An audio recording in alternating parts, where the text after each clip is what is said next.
Hello and welcome to Unacademy, a one-stop destination for the English medium civil services aspirants. A very good morning and welcome to the daily Hindu news analysis. Let's begin our discussion by first looking at the topics that we are going to discuss. From the Delhi edition of the Hindu, I have chosen a total of 10 important articles. So let's cover all these topics comprehensively so that you don't have to go back and read the newspaper again. Now, before we start, please note as part of the Diwali celebration, Unacademy is offering its 12-month subscription at the lowest price ever. You can enroll for our courses at just 17,999. And to avail this special offer, you have to enter the code IAS English. Please note this offer ends tomorrow, that is the 19th of October, and those interested can click on the link provided in the video description. And if you want the PDF of the session, please scan the QR code on your screen and join our official Telegram channel, because after the session ends, we will be sharing the PDF over here. So let's get started and look at the first topic. On page number 8, there is an editorial and a related article on page number 14. This topic is related to the recent tensions between US and Venezuela.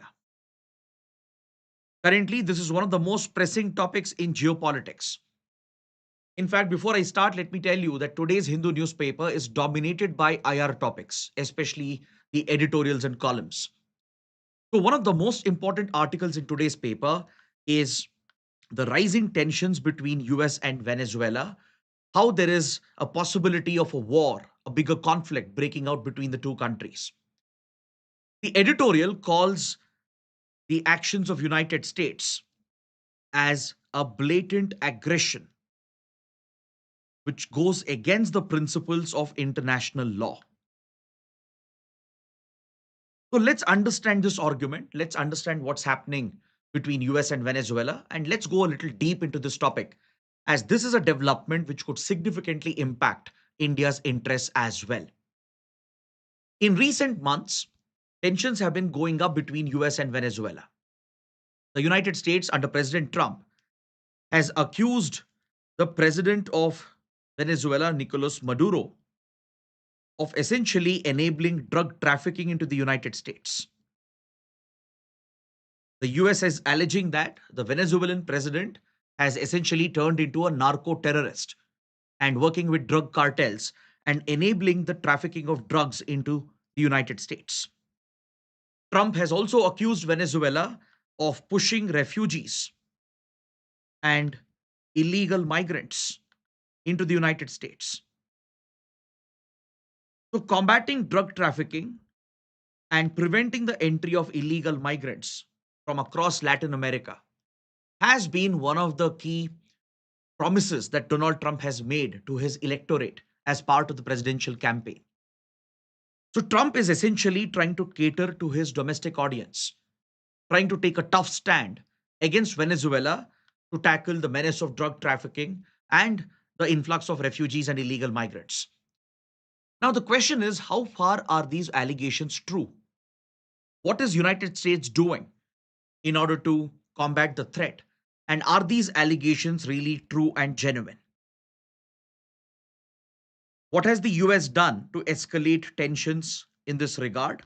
And how true are these allegations by United States?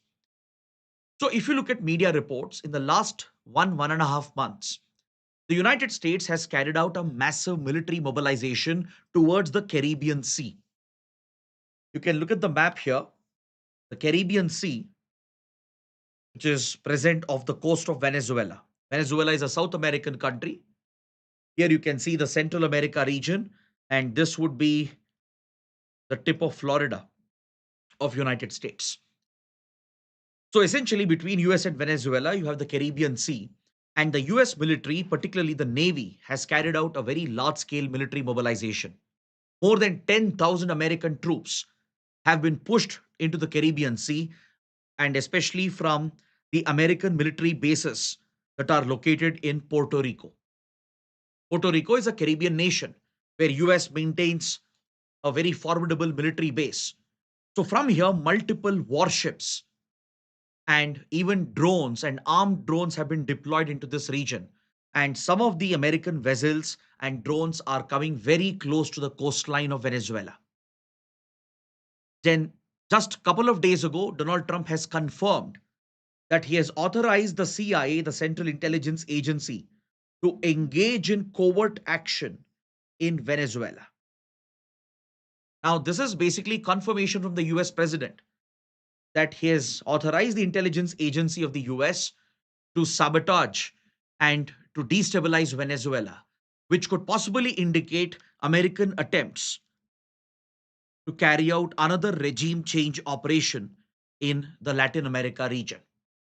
Now, this is nothing but a blatant interference in the internal politics of some other country. See, on one side, Nicolas Maduro, the president of Venezuela, is no saint. Nicolas Maduro is a known authoritarian leader, a dictator, known for oppressing the people of Venezuela, for mismanaging the economy of Venezuela. Venezuelans have been struggling for opportunities. And upon that, the US economic sanctions on the country has crippled the economy. And that is what pushes Venezuelans to look out for better opportunities by moving out of the country, and they try to enter the US as refugees or as illegal migrants. Yes, democracy has been crushed in the country. Recently, you might have seen the Nobel Peace Prize was awarded to the opposition leader, Machado, in Venezuela. But this again points towards a probable conspiracy, a larger conspiracy driven by Western powers, primarily the United States, to achieve something else in the name of fighting drugs, in the name of fighting illegal migration. Because, see, if you look at American attitude towards Latin America, there is a long history to it, a very complex history to it.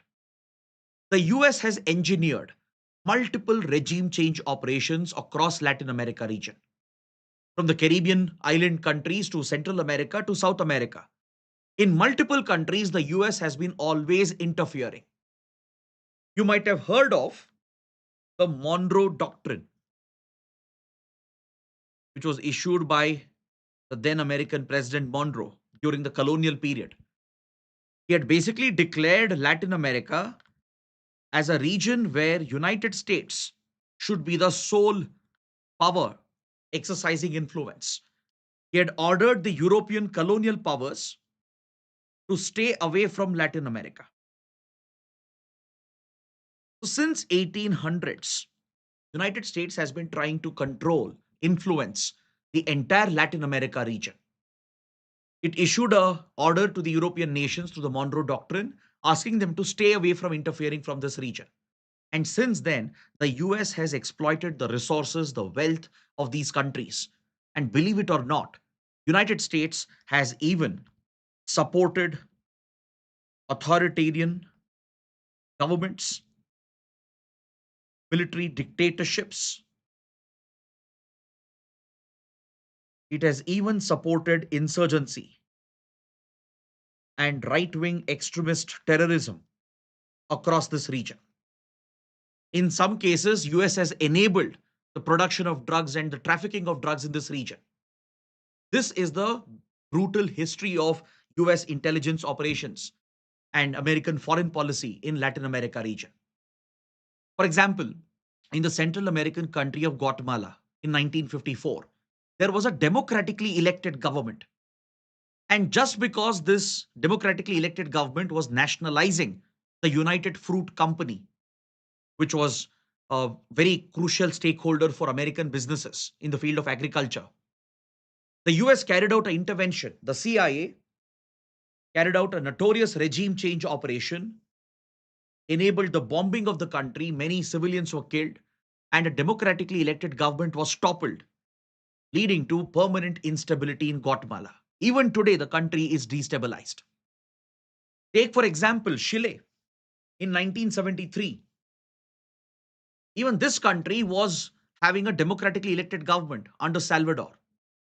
And United States carried out a covert operation led by the CIA, which led to the assassination of the elected president and a regime change that followed. Then take, for example, Nicaragua, Honduras.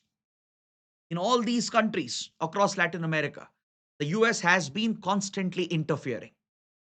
During the Cold War period, the American justification was that they are fighting against Soviet influence, that they are trying to curb communist influence. But there is a history where the CIA has worked with left wing extremist insurgents, sponsored them, armed them to destabilize the region.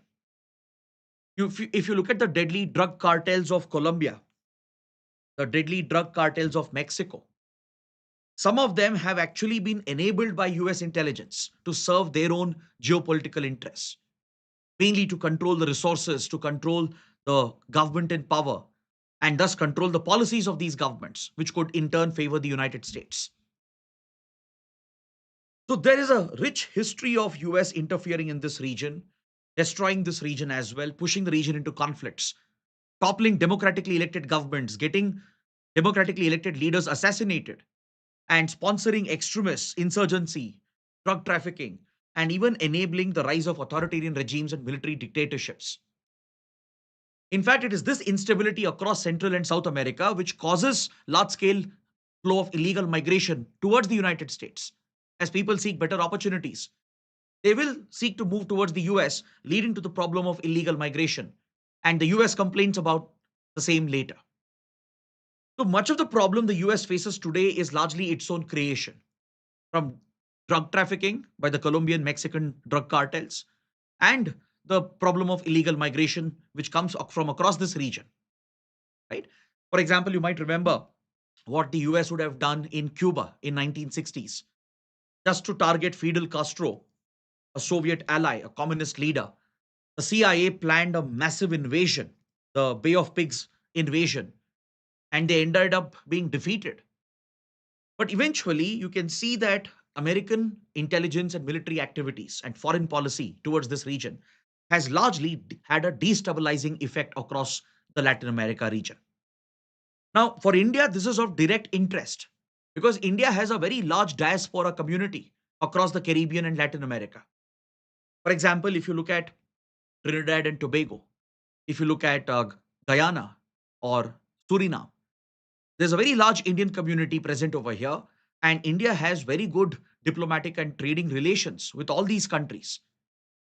So eventually, American policies and any destabilization in the region will impact India's interests. That is why the topic becomes very relevant. Now, today, if you look at the map here, yes, from Venezuela, there is large scale illegal migration which happens to the US. But why is it happening? As I told you, US has placed sanctions on Venezuela. On one hand, Nicolas Maduro has mismanaged the economy. He's an authoritarian, corrupt leader. He has mismanaged the economy. And the irony is, Venezuela is blessed with the world's largest oil reserves. Despite having the world's largest oil reserves, Venezuela has not been able to see any growth and development. And Nicolas Maduro is aligned with Russia and China. Russia, China, both are very close allies of Nicolas Maduro. So, Nicolas Maduro has definitely mismanaged the economy, crushed the rights of the people, destroyed the opportunities, destroyed the economy of the country as well, while enriching himself. But this is eventually for the people of Venezuela to decide. If at all Nicolas Maduro has to be toppled, it has to come internally through an internal revolution led by the people of Venezuela. It's not for an external power like the US to dictate this. It's not for a regional hegemon, a global hegemon to decide what happens in another country. Are you getting my point? Because this goes against the core principles of international law. And that's what you're getting to see today. Now, for example, Venezuelans, they are taking a huge risk when they involve in criminal activities like drug trafficking because they find no other opportunities to be present.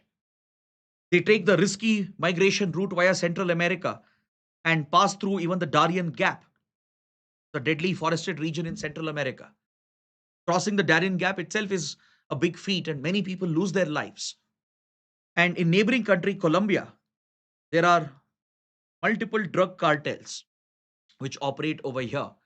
The Sinaloa cartel, the Cali cartel, which close links with Mexican drug cartels, and they use several routes to traffic the drugs into US, either through Caribbean nations or through Mexico and Central American countries.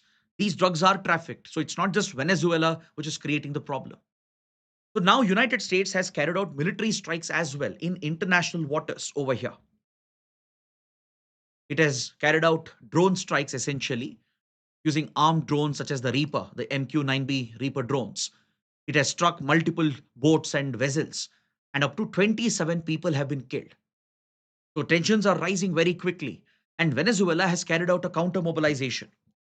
Nicolas Maduro is accusing the US of imperial agenda, and he has carried out a counter mobilization of troops. Thousands of Venezuelan troops are being mobilized on the coastline and along the borders with Colombia as well. So things are really heating up very quickly, much quickly than what everyone anticipated. So if you ask me, why would the US be doing this? What's the US objective? See, the official objective, the stated objective, is to combat drug trafficking, correct? And even to check the menace of illegal migration. Now, you might think these are legitimate aims of the US. You might think these are justified objectives of the United States. But the real objective appears to be something else. The real objective would be to topple Maduro's regime, which is not pro US. Maduro is pro Russia, pro China. So there is a clear geopolitical intent. And what is even worse is that there could be a probable capitalist intent to get hold of Venezuela's oil wealth and oil resources. It is the country blessed with the world's largest oil reserves. So the fear is that maybe United States is preparing for another deadly intervention, a illegal intervention, which could trigger an unnecessary war that could destabilize the region. Now, India's interest here would not just be the diaspora community, the well being and safety of our diaspora. We are also concerned about our energy security. So please make a note of this point. This is very important. India has energy relations with Venezuela and its neighbor, Guyana. Recently, you might have heard of a border dispute between Venezuela and Guyana, which has erupted over the Esquibo oil region, where massive oil deposits have been discovered in Guyana. Venezuela has been claiming most of it, leading to this boundary dispute between them. So, probably this dispute could also aggravate and turn into a possible conflict. So, India has been looking to invest in countries like Guyana. Recently, PM Modi visited Guyana just a few months ago. There's a very large Indian community in this country as well. And India is looking to step up its investments in the oil sector of Guyana. We have been procuring oil from Venezuela as well. Of course, uh, there was pressure from United States regarding the sanctions on Venezuela. India did follow the American sanctions as well for some time. But now we are trying to diversify our oil supplying sources, and Venezuela could be one of that potential source. So India's energy interests are at stake. The safety, well-being of our diaspora community in the region will be at stake. That is why this topic becomes very, very relevant. Now take up this practice question. Recent tensions in the Caribbean between US and Venezuela threatens to destabilize the region. Evaluate its impact. So start your answer by pointing out the recent statements of Trump and the recent action that Trump has initiated against Venezuela. The military mobilization, the strikes against ships and boats in the Caribbean, and as well as Trump confirming that he has authorized the CIA to engage in covert action in Venezuela. And he has basically said that now US is looking to target Venezuela through land. They're not only containing Venezuela through the sea routes, but they're probably thinking about a possible land invasion as well. That's what Trump has indicated publicly. So that sets the tone for your answer. It highlights the seriousness of the crisis that's emerging in Latin America. Then, in the body, discuss the probable motives of the US, right? The stated motive, what could be the real intention, back up the argument with the history of American intervention in Latin America. how the US is known to engineer regime change or getting leaders assassinated or even pushing support for extremist and terrorist organizations and enabling drug cartels as well. So there's a history of US doing this. And then discuss the impact on not just Indian interests, but also on stability in Latin America. And what does this mean for stability of the world? Because the last thing the world needs right now is another war, right? Especially the last 4 years has seen a lot of chaos and disruption and destabilization. And the last thing the world needs is another conflict in another part of the world. So, highlight the risk for global stability, the possibility of a much larger conflict with different alliances being formed, and the impact on Indian interests. So, this has to be your way forward, your conclusion as well. Your conclusion should be on the lines that the world can't afford another conflict. So, it's time for all the parties involved to respect the international rules based order. Yes, Nicolas Maduro is a dictator, but it's for the people of Venezuela to decide their political future. It can't be determined from the outside, right? You can't support any sort of American intervention, be it overt military intervention or covert intelligence intervention.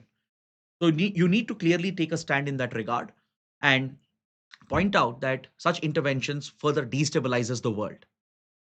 So now let's move on to the next topic, a very interesting article on India-China relations. The writer, by the way, is the Consul General of the People's Republic of China, essentially a Chinese diplomat in India, who has written this article. So that makes the article all the more important because Chinese diplomats, when they write in foreign media, especially in a country where they're posted in, that cannot happen without official blessing right from Beijing. It means they're carrying the message of Beijing to the Indian people. They're reaching out to the Indian population, trying to project what is China's intent. So you can treat this as though it's the message coming from the General Secretary himself, Xi Jinping. So in this column written by the Consul General, he's arguing that India China have a great opportunity to reform global governance.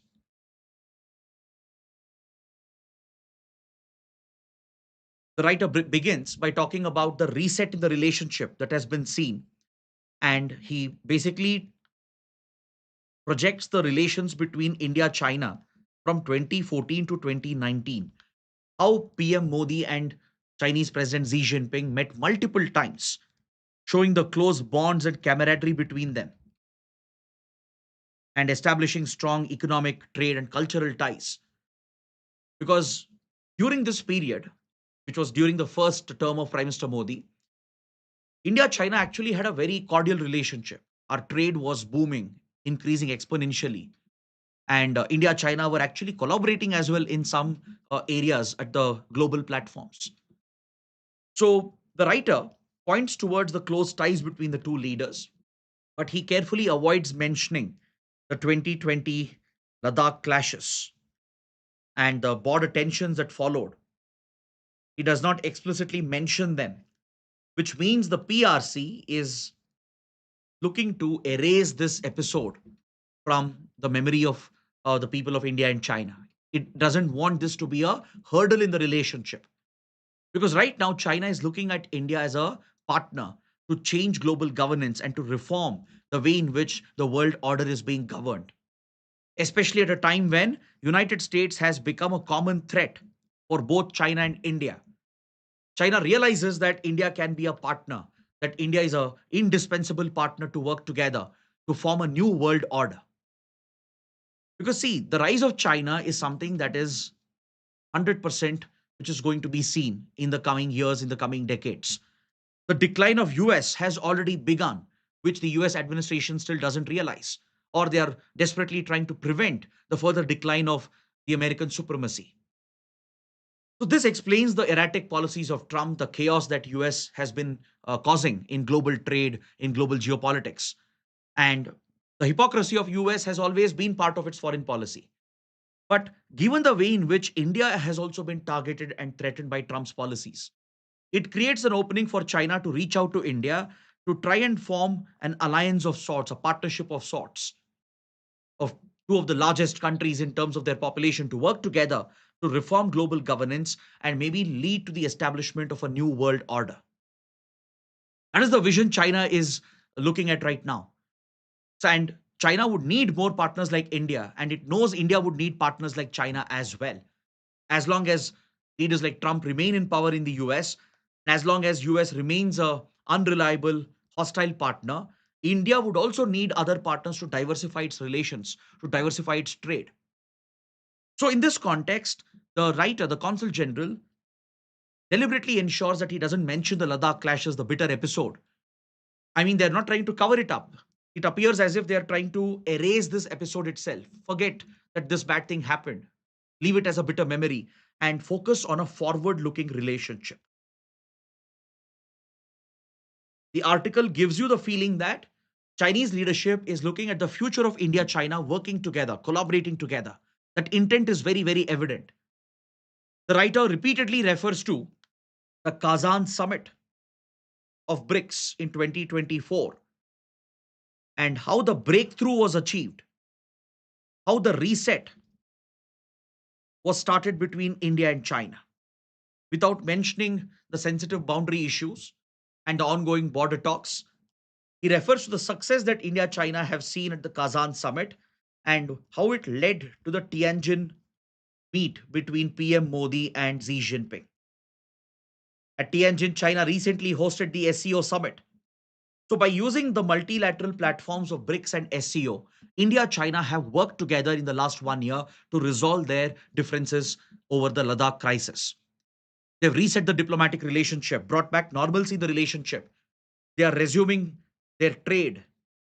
They are resuming direct flights, promoting cultural ties. The Kailash Sarovar Yatra has been restarted. So there are some positive signs coming up. That's why the writer believes that India can work with China, partner with China to push the global governance initiative that was recently launched by China. If you're aware, China has launched four major global initiatives. And I want you to concentrate on this point. Chinese President Xi Jinping has pioneered four important global initiatives. Previously, there were three major initiatives: the Global Security Initiative, to bring China and its like minded partners together to focus on global security, to create a security partnership between them. It's not like a military alliance, but it's more of a strategic alliance to provide security for each other. A global development initiative where China is positioning itself as a leader of the global south, country which could invest billions of dollars in developing underdeveloped countries, a country which could assist these small poor countries to create infrastructure to assist in their rise and development, and a global civilizational initiative focused on promoting cultural ties and enhancing China's soft power. These are three major Chinese global initiatives pioneered by Xi Jinping himself.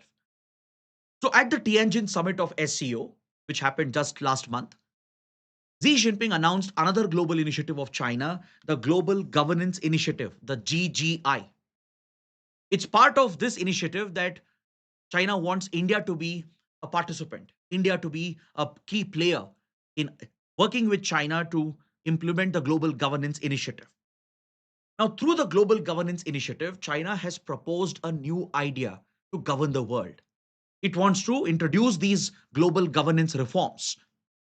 So, under this idea that China has proposed, there are five main pillars that you need to understand. So, this can come as a prelims or a mains question. What are the five pillars of China's global governance initiative? The first pillar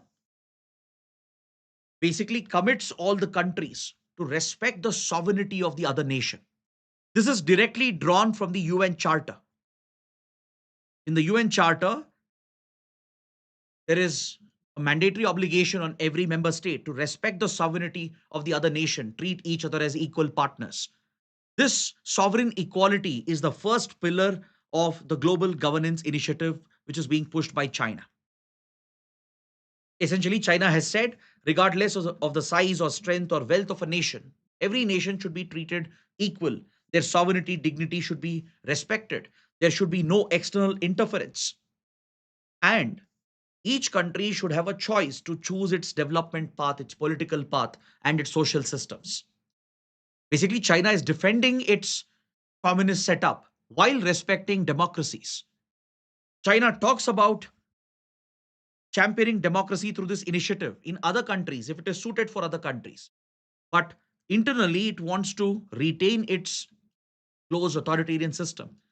Meaning, China is saying that let's not interfere with each other's political and social systems and development path. It will be different for each nation depending on circumstances. So let's respect those differences and still let's work together on the basis of democratic principles. Meaning, though China doesn't have democracy internally, it wants democratic principles to govern international relations. That is something interesting that you can observe. But of course, you need to be cautious as well. You're dealing with a state which is known to be super aggressive. You're dealing with a country which is known to be uh, duplicitous and untrustworthy.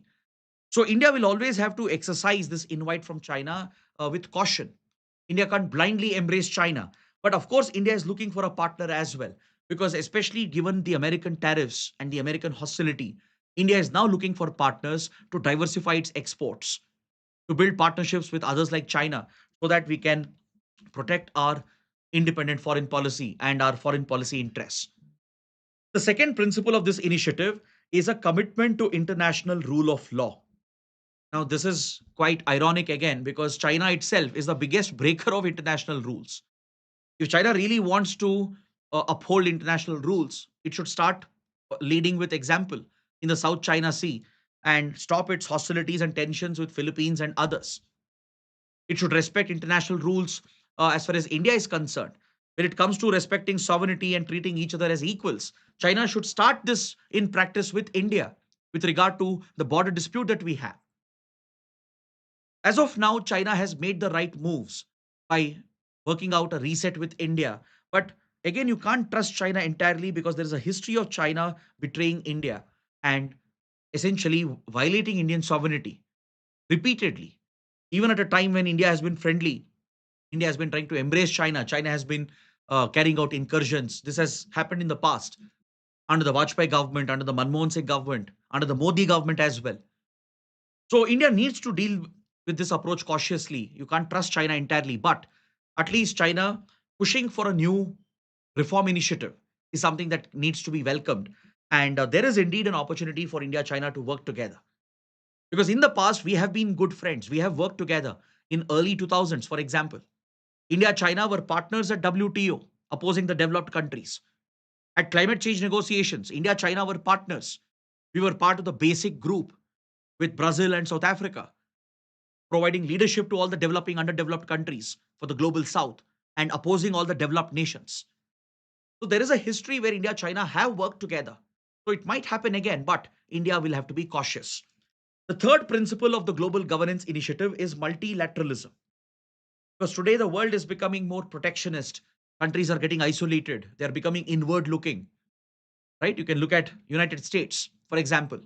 So China is looking to push for a multipolar world because right now the United States is trying to hold on to a unipolar world where US will remain the sole superpower. China is already challenging that superpower status, and for China to rise up as a global superpower, it needs the support of the other middle powers as well.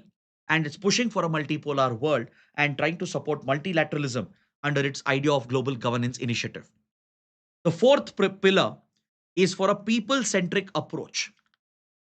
Under the global governance initiative, China recognizes that people of each country, they are the stakeholders in global governance.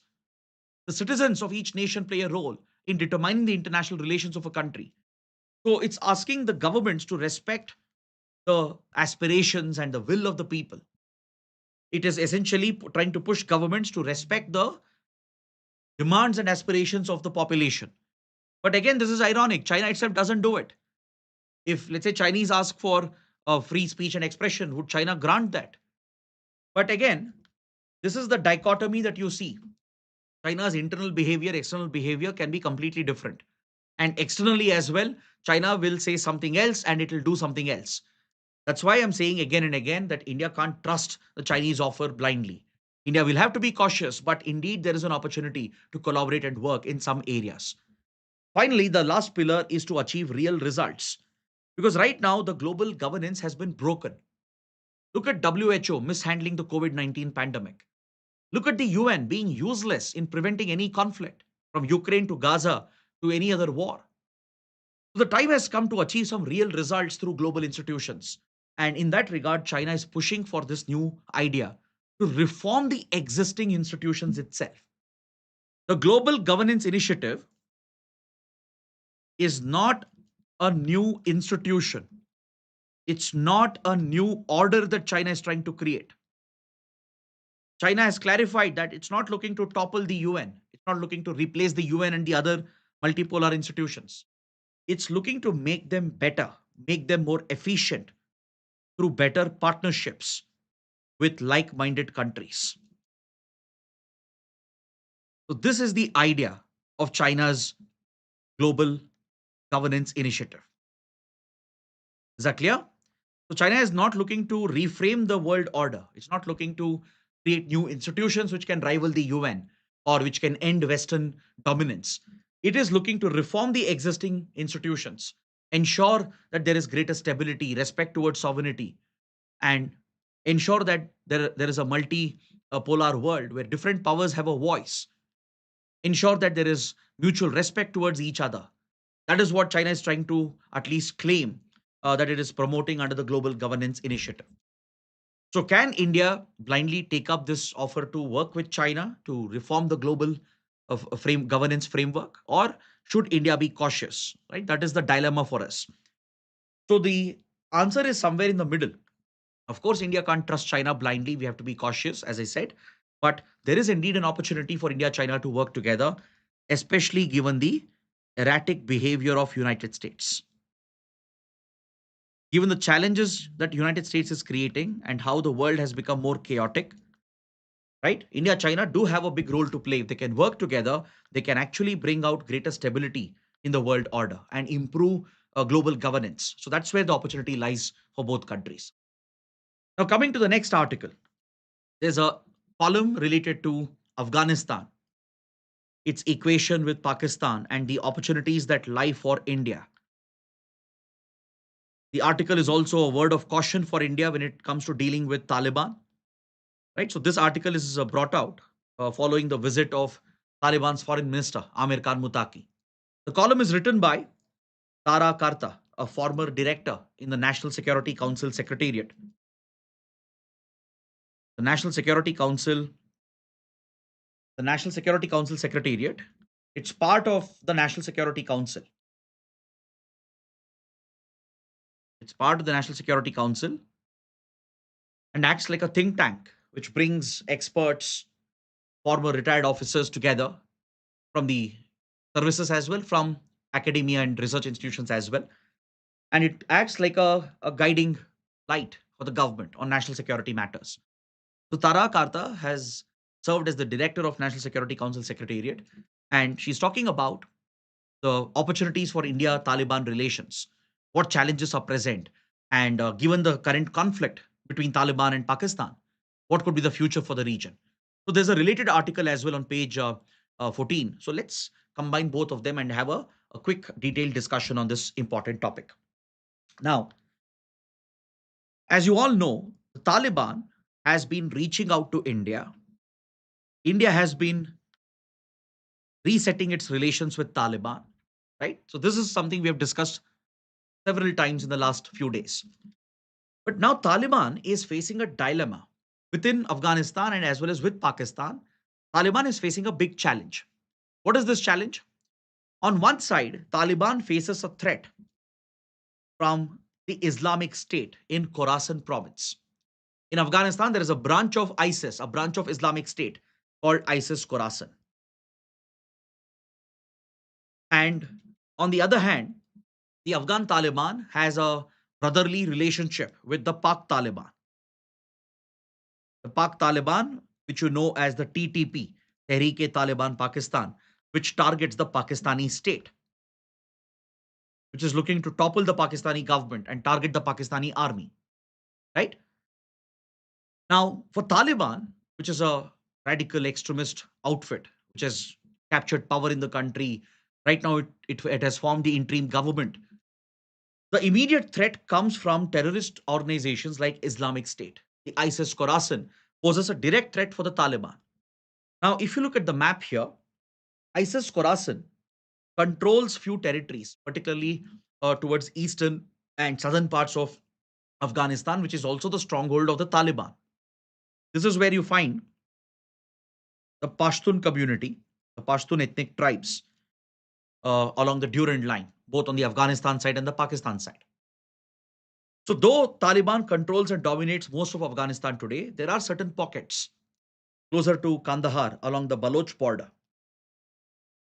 There are few areas near Jalalabad, closer to the tribal belt of Pakistan, the Khyber Pakhtunkhwa belt of Pakistan, where ISIS Khorasan has made a presence for itself. Now, there are concerning reports, intelligence reports from India as well, that ISIS Khorasan or ISIS K, also sometimes known as ISIS KP, ISIS Khorasan province, it's alleged that it is being supported by Pakistan's ISI. Recently, there has been a very disturbing report that Pakistan's intelligence agency ISI has formed a alliance between ISIS Khorasan and Lashkar-e-Toiba and other anti-India terrorist outfits.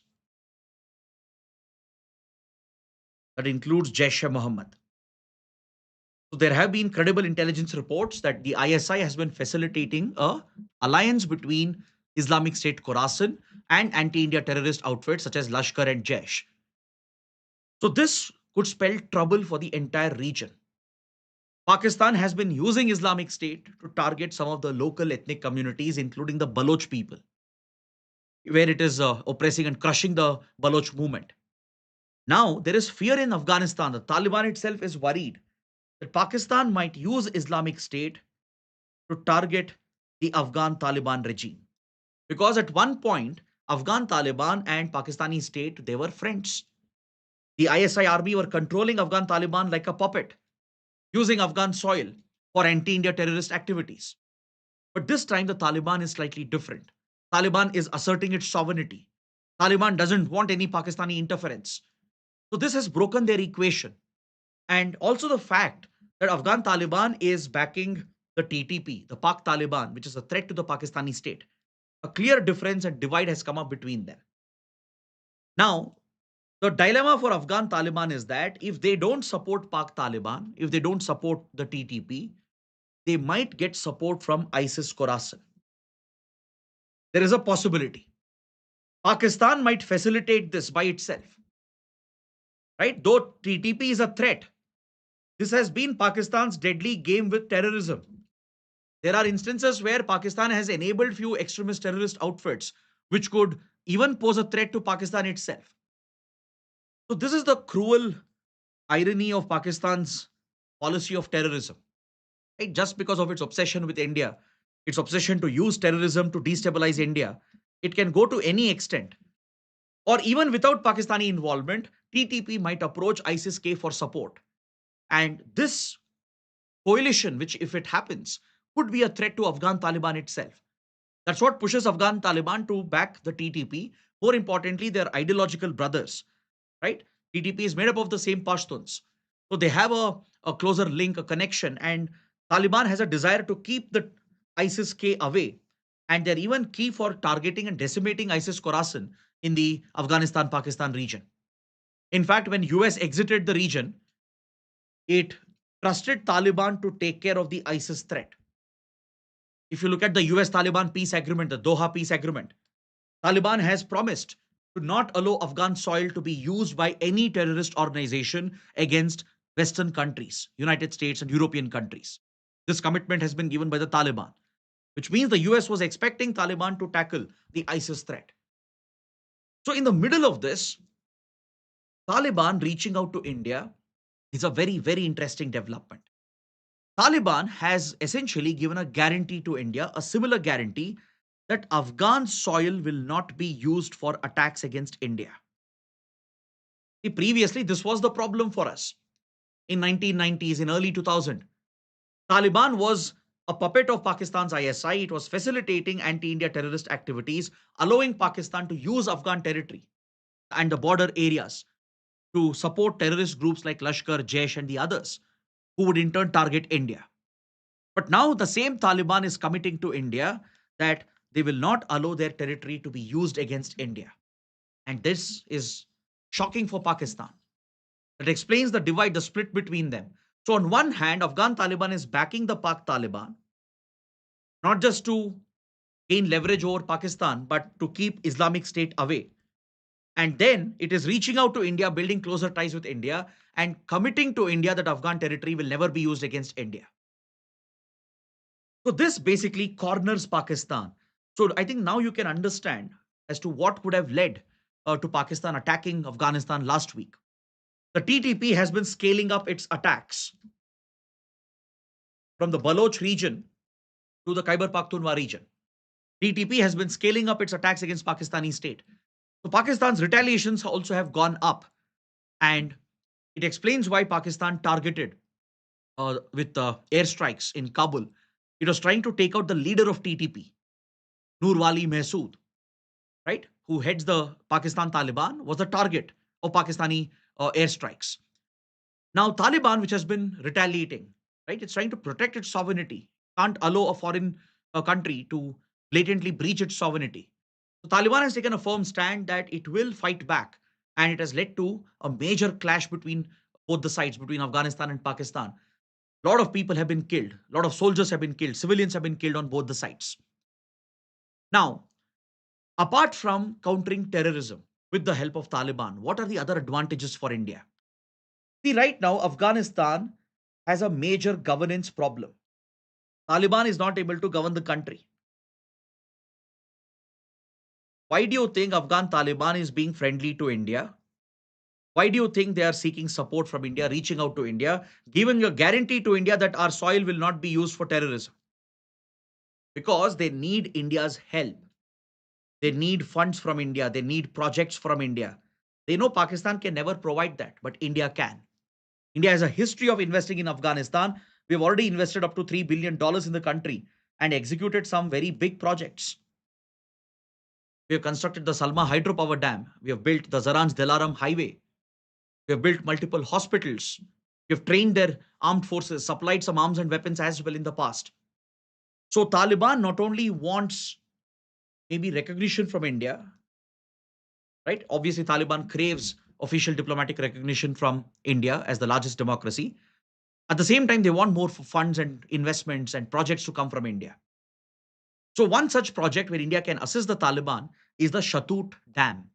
Please mark the location, very important for basis in news question, map-based question in prelims. Shatut Dam is a proposed dam on the Kabul River, which flows from Afghanistan to Pakistan. It is part of the Indus River system, the same Indus Water Treaty, which India has currently put in a suspended animation, meaning we have suspended our commitments to the Indus Water Treaty. India is looking to take up the construction of Shatut Dam with Indian funding. This would bring the much needed water to Kabul. You know, there are predictions by the UN, Kabul will be out of water supply by 2030. Because of decades of war and conflict, there has been no governance, no development, no infrastructure. There is a critical water shortage in Afghanistan, especially in big cities like Kabul, and it is likely to run out of water very soon. So Indian investments in Shatut Dam could solve this problem, and that is what Taliban is seeking. And such a collaboration between India and Taliban would be detrimental to Pakistani interests. That's what Pakistan would believe. Pakistan would believe that now through Shatut Dam, the water flow of Kabul River would also be cut off. And if India decides to cut off water flow from the Indus, Jhelum and Chenab, then Pakistan could be staring at a severe water problem. That's what Pakistan would assume. Pakistan doesn't realize that India-Taliban collaboration is actually good for Pakistan itself. That is, if Pakistan gives up its policy of sponsoring terrorism, then India's partnership with Afghan Taliban could actually prove to be beneficial in the long run. India could exercise that influence to curtail Pak Taliban, to curtail Islamic State. There are many global powers which would support India's position as well. And we could work with Afghan Taliban to achieve the stability of this entire region. But it can only happen if Pakistan has the maturity to work with India, or at least allow India to focus on stabilization of Afghanistan. Because that is the most important thing right now. Stabilizing Afghanistan with a stable regime, even if it's under a radical group, it would still bring enormous benefits to the region. Right? And that explains why India is being so pragmatic in engaging with the Taliban, despite all the concerns that we have. So, coming to the Pakistan Taliban war, which has been going on, there was a ceasefire which was declared. A 48-hour ceasefire was announced. But Pakistan and Afghanistan have a different understanding of the ceasefire. The Taliban said that this ceasefire will be continuing. It's not just for 48 hours, it will continue unless and until Pakistan violates it. That was the Taliban position. For 2 days, the conflict stopped. Uh, at least the losses essentially was being brought down. But now suddenly, Pakistan has broken the ceasefire. It has violated the ceasefire arrangement, and it has started repeating those attacks against Afghanistan. So there is every possibility that the war might even escalate, because Taliban has said they will defend and protect their sovereignty at any cost. They'd agreed for a ceasefire to essentially bring back normalcy, but Pakistan violating it within 48 hours means Afghan Taliban is likely to retaliate very soon. And without any peace intervention, the clashes between both sides might escalate. Because see, Pakistan is right now on an edge. It's very delicate, sensitive right now regarding the security threats, especially from Pak Taliban. And it's trying to use its usual method of force to enforce its will, which may not work out the way Pakistan is planning. Now, if the Taliban were to escalate the conflict and retaliate back, they can actually deliver significant damage to Pakistan. Maybe Taliban doesn't have advanced weaponry, but they still have a very formidable force. They still have some ammunition, armaments left behind by US and the international forces. So they can cause significant damage along the Durand line. They could threaten the very viability of this international border. So Pakistan breaking the ceasefire is indeed a matter of serious concern. And India would definitely be watching these developments very closely. Now, coming to the next article, the next topic.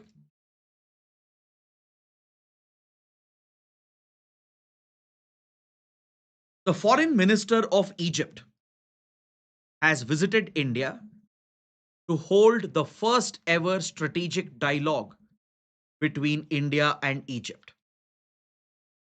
Please note, India and Egypt have been very close partners historically as well.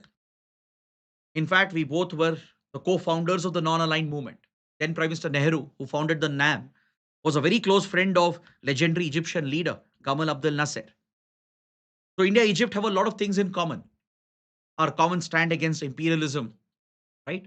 Our common position regarding the conflicts in West Asia, especially the Israel-Palestine conflict. And today, Egypt is becoming an important trading partner, important defense partner as well. Our trade has touched $5 billion. India can export pharmaceutical products, agricultural products, chemicals and minerals, etc. And we can also procure phosphates from Egypt, right? Because it's very crucial for the fertilizer industry as a feedstock. And in the defense sector, we are looking to probably export the Tejas and the Akash air defense system. India has pitched these defense products, these indigenous defense products for defense exports to Egypt. Egypt is very actively considering them. In fact, recently, Egyptian leader Abdel Fattah al-Sisi was invited as a chief guest for Republic Day celebrations. So India has really prioritized its ties with Egypt of late. And the first ever strategic dialogue has taken place with the visit of the Egyptian foreign minister. Now, during this visit, something important was discussed. Egyptian side has discussed the IMEC project, India, Middle East, Europe Economic Corridor. As we have studied this topic previously as well, the IMEC is a mega connectivity project proposed at the 2023 G20 summit hosted by India, which will link India with Middle East and Europe. So it includes countries like UAE, Saudi Arabia, and through Israel's Haifa port, the route will connect with European port facilities from Greece to Italy to France, Spain, and the others. It is mainly backed by US and as well as by the European Union. So this mega project got derailed within 1 month of its launch because Hamas carried out the deadly attack on October 7th, leading to the Gaza war. And because of the destabilization around Palestine and Israel and through the entire West Asia region, this route had become unviable. The project could never take off. But now that Gaza peace plan has taken effect, phase one has come into effect. The fighting has stopped. The hostilities have ceased, at least for now. There is a possibility of reviving the IMEC project, and that's why Egypt is very interested. Because see, Egypt would lose its prominence and significance if IMEC project is implemented. You know why? Because of the Suez Canal. Egypt's golden egg is the Suez Canal, which links Europe with India, which connects Mediterranean and the Atlantic with the Indian Ocean. But if IMEC corridor is realized, which is a multimodal transport network involving sea route transport, involving railway transport, then what is the need for depending on the Suez Canal, which is a choke point? Because the Red Sea route from Suez Canal is a very risky route. It's a very narrow shipping lane. There is another choke point here, Bab al Mandeb Strait. And this region is threatened by the Houthi rebels of Yemen. It is also threatened by Somalian pirates. So there are multiple threats to shipping from the Gulf of Aden region through the Red Sea route and Suez Canal route. So IMEC would be a perfect alternative and it could actually reduce Egypt's significance in global geopolitics and global trade. That's why Egypt is showing that eagerness. It wants to be part of IMEC. But Egypt is suggesting that without addressing the Palestinian question, without ensuring Palestine being recognized as a state and getting its statehood, IMEC can never be realized. And Egypt has a valid point. For IMEC to be set up, the Palestine question has to be resolved. So Egypt is pointing out to India, working with India to ensure that global efforts are undertaken in this regard to bring that recognition to the Palestinian state, which is the right to the Palestinian people, which Israel has snatched from the Palestinian people. Right? Of course, security of Israel is important to ensure the success of IMEC. At the same time, the establishment of a Palestinian state, fulfilling the two-state solution, is equally important. So without resolving the Israel-Palestine question, IMEC can never be realized. That's a statement coming from Egypt. And Egypt wants to be a part of it. They want the IMEC corridor to be linked with Suez Canal and the industrial cluster that Egypt itself has created. Egypt has set up a special economic zone. Please make a note of this, very, very important for your prelims. The Suez Canal Special Economic Zone. The Suez Canal Special Economic Zone, the SEE zone. It's a huge economic industrial cluster that Egypt is setting up along the Suez Canal route. See, Egypt is home to important ports like Port Said, then the Sokna port towards the Gulf of Suez. Now, this location of Egypt gives it access to important markets. Because see, don't forget, Egypt is an African country first, a North African nation, right? So by working with Egypt and through these maritime routes and networks, India can use Egyptian ports and the trade routes to essentially push exports towards Africa. Egypt also connects with West Asia and a key player in West Asian geopolitics. For that, India would need Egypt, and Egypt would be a route for Europe as well through the Mediterranean. So Egypt is inviting India to invest in the special economic zone. Indian industries are being invited because Russia and China have already made very big investments over here. There is a dedicated Russian industrial township in the Suez Canal Economic Zone. There is a massive Chinese industrial township where all Chinese industries are operating with Egyptian support within the Suez Canal Special Economic Zone. So now Egypt is inviting India and Indian industries to set up a similar industrial township to play a role so that India can leverage this to connect with Africa, Europe, and West Asian markets, which can diversify our exports. There is a great opportunity to diversify our exports towards these different markets, especially when we are losing out on exports to US because of American tariffs on Indian goods. That's why this visit acquires all the more importance. Next, on page 4, there's an article that refers to the Gorkhaland movement. What is the Gorkhaland movement? There's a new development in this regard. It's actually an old topic, but there's a very big and new development. So let's understand this. The Gorkhas are essentially the natives of the Terai region. They are the Nepali speaking ethnic community, linguistic ethnic community from the Terai belt, the plains of Nepal, also found in the Duars, the lower plains of the Himalayas, right? The fertile region of the Duars and the Terai belt. This is where you find the Gorkha community, primarily of Nepali origin, linguistically, culturally, they are Nepali. But in India, in West Bengal, towards the Darjeeling region, Darjeeling Kalimpong region, you find the Gorkha community. So in the 1980s, the Gorkha community erupted with a demand. They wanted to break away from the Bengali majority West Bengal. They wanted a separate state for themselves, Gorkhaland. This has been the demand. The demand has been for a separate state. So for this, a political movement was started, the Gorkhaland Janmukti Morcha. Then a radical, violent extremist outfit also took root, the Gorkhaland National Liberation Front, which engaged in violent protests, violent riots to push for the creation of a separate state. They didn't want to break from India. It was not a separatist movement. It was a statehood movement. They wanted to break from West Bengal and have a separate administrative unit within the ambit of the Indian constitution. So in 80s and 90s, the region has seen a lot of violence, the Darjeeling Kalimpong belt. Eventually, the government negotiated with the protesters, and we had set up the Darjeeling Gorkha Hill Council in 1988 to satisfy the aspirations of the Gorkhas. But this movement erupted again in early 2000s under the Manmohan Singh government, and the government had negotiated again with the Gorkha uh, community, and we had worked out a semi-autonomous provision. So currently, there is a limited autonomy granted, and the Gorkhaland Territorial Administration was constituted in 2012 by the Manmohan Singh government to meet the aspirations of the Gorkha community because they feel rejected and neglected by the Bengali majority in West Bengal. That has been their accusation, right? So in 2012, limited autonomy was given, legislative autonomy was granted, not constitutional autonomy, and Gorkhaland Territorial Administration was set up. So now the movement is picking up again.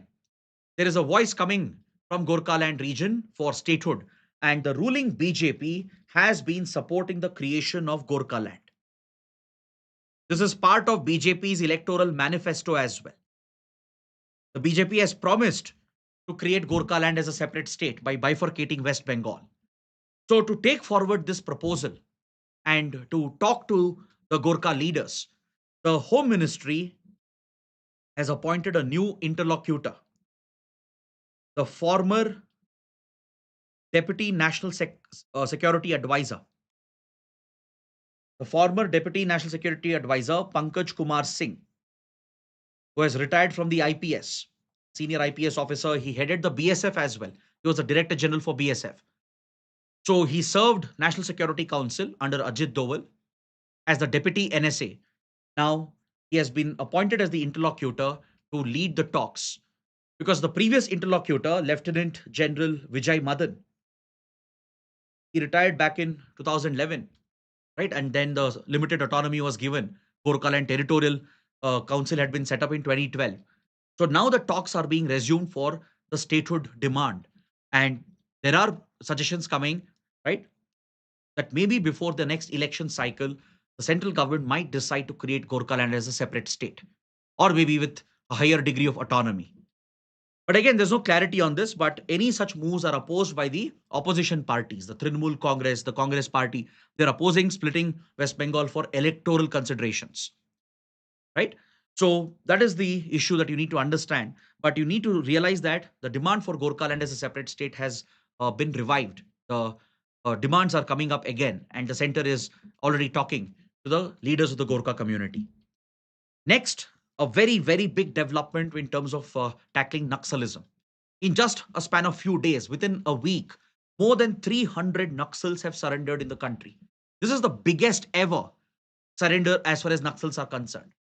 Yesterday, 210 Maoists in Chhattisgarh in the Dandakaranya region have laid down their arms, including a central committee member, Rupesh, aka Satish, a senior member of the central committee of the banned Communist Party of India, Maoist, which is designated as a terrorist organization.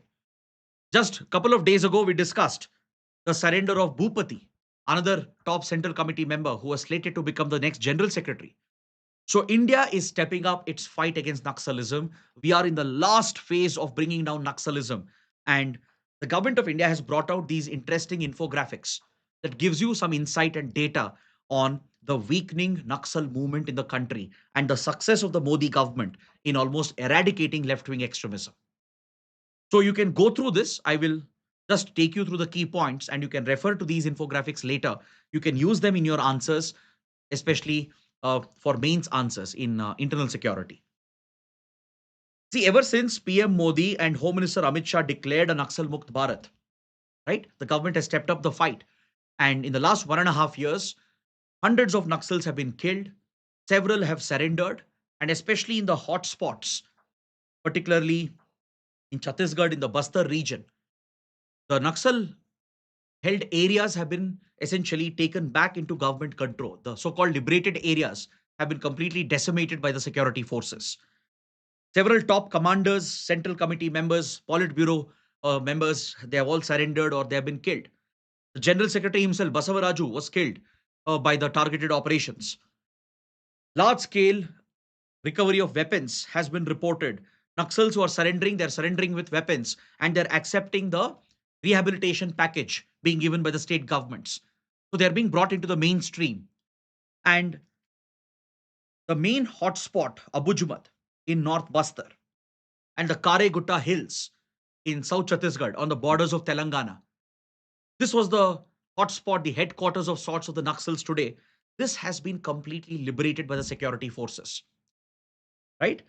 The top leadership has been wiped out, like Katta Ramchandra Reddy, Kadri Satyanarayan Reddy, they have been neutralized in Abujamad. As I said, General Secretary Basavaraju, the top leader of the Naxals, was neutralized a few months back. And in the Karegutta Hills, the main stronghold, which was like the headquarters of the Naxals, the outfit has been completely decimated thanks to the efforts of the CRPF, the primary anti Naxal force, the state anti Naxal forces, and the district reserve guards, who have played a pivotal role, the DRG especially, because they consist of local youth who are trained in special operations.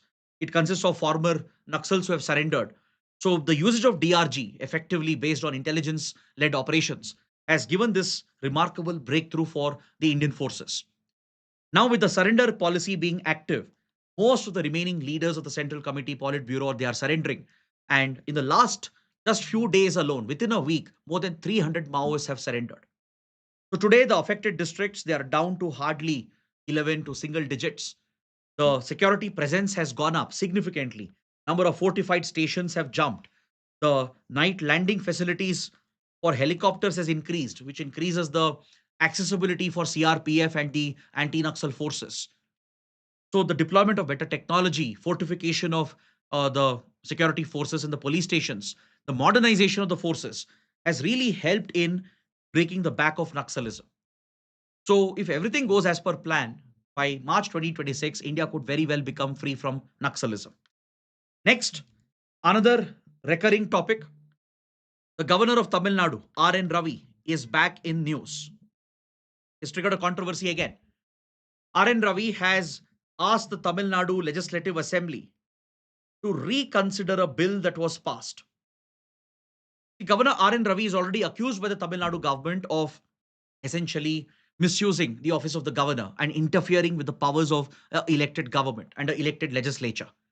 Tamil Nadu Assembly had passed a bill amending the Fiscal Responsibility and Budget Management Act so that it could essentially increase government spending. As per the FRBM, The state was supposed to achieve a zero revenue deficit and a fiscal deficit of 3%. Now, this fiscal target is being pushed by 1 year by the state government through this amendment passed by the assembly. Now, this is the prerogative of the elected government. This should be the wish of the voters essentially being reflected through the legislative action of the assembly. For the governor to interfere, ask the assembly to reconsider, it again smacks of interference from the governor's office because this has happened previously as well. Now, governor's justification is that Tamil Nadu is headed for elections in less than 1 year. So, if you're pushing the fiscal target, according to the governor, you're basically imposing that financial burden on the next government, the incoming government, that will restrict their fiscal space. So RN Ravi is pointing out the reason why he's asking the Legislative Assembly to reconsider is because before election, governments are not supposed to take big financial decisions. But this applies only during the period of model code of conduct. Tamil Nadu is still months away from election. So elected Legislative Assembly has every right, the elected government has every right to make these changes. And previously as well, every government has done it. In the last 1 year before elections, they always push the fiscal targets by amending the FRBM. So this has been a recurring practice, and for the governor to interfere, it basically erodes the spirit of federalism and creates complications in center-state relations. Next, a small update on the economy front. Our export of textiles, leather, gems, and jewelry has taken a hit as expected because of American tariffs. Trade data for the month of September clearly shows that the export volume of textiles, gems, and jewelry, leather to the United States, which was such a big market, has seen a drastic decline. But however, one positive news is that some of the exports have been diverted towards China and United Arab Emirates. The export of these goods to China and UAE has increased, whereas the export to US has obviously declined because the 50% tariff has taken full effect from the month of September. Now, coming to the prelim section, the last two topics, let's quickly wrap up the session after that.